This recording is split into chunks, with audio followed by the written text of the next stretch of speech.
the Maastricht Treaty in 1992. Now, why is the Maastricht Treaty so important? Essentially, the Maastricht Treaty embeds a neoliberal economic policy perspective within its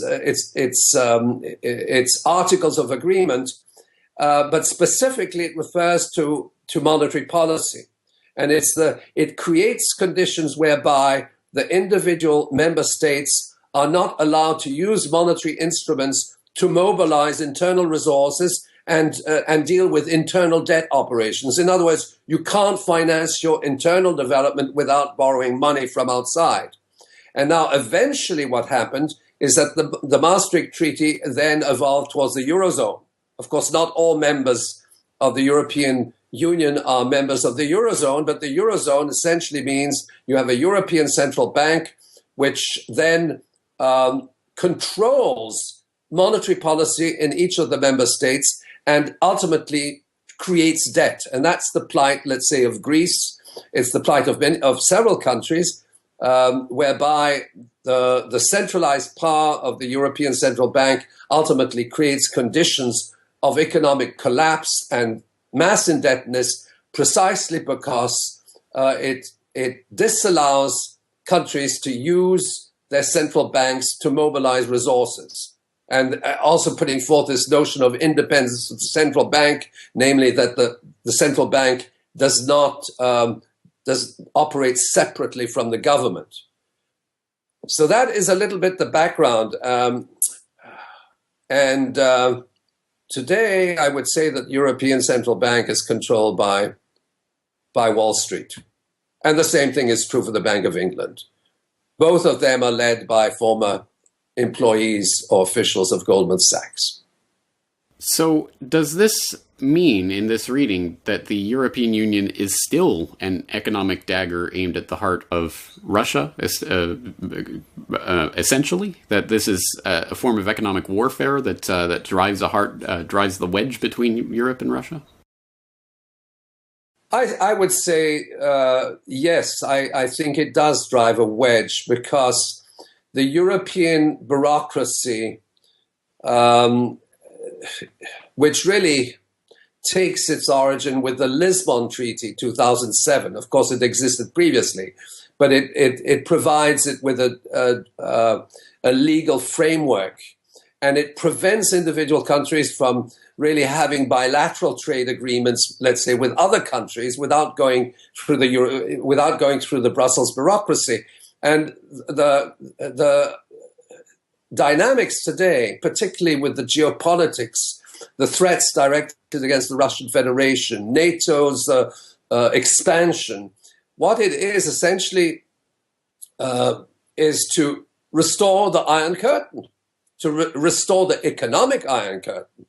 And at the same time, it is there also to preclude the ability of the Russian Federation to enter into agreements with other countries which are outside the European space, such as Brazil or many countries in Africa and so on and so forth, which they had that in the 1950s. They had it during the Cold War era.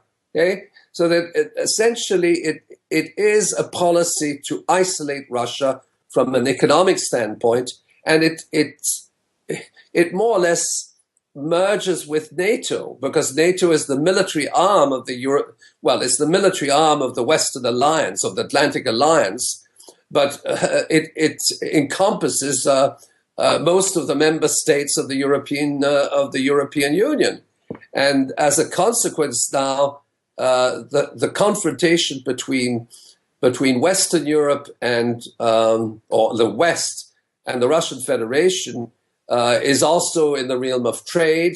Then is the issue of sanctions, and in fact, what is now happening is that the European Union is impoverishing the member states. And I should say there's another element. When I said the neoliberal agenda is embedded in the European Union, well, in effect, it really embeds, so to speak, the IMF World Bank perspective.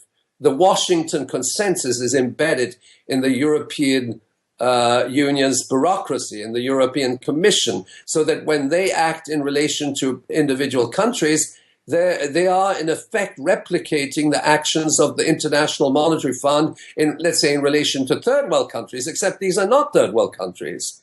And so ultimately, what is happening is that the Washington consensus of the Bretton Woods institutions, the U.S. Treasury, the think tanks.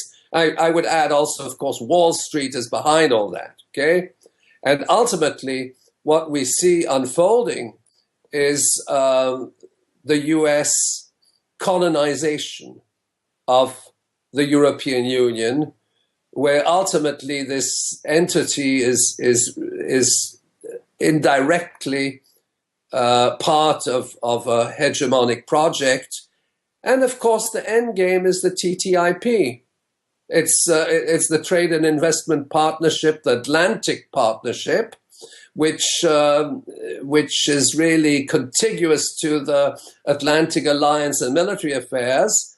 And it would then merge the European Union, including the former members of COBECON, into a giant trading agreement encompassing the United States. Of course, Canada would also be included, but there's a separate agreement which is called CETA, and the European Union, and essentially that is an imperial project.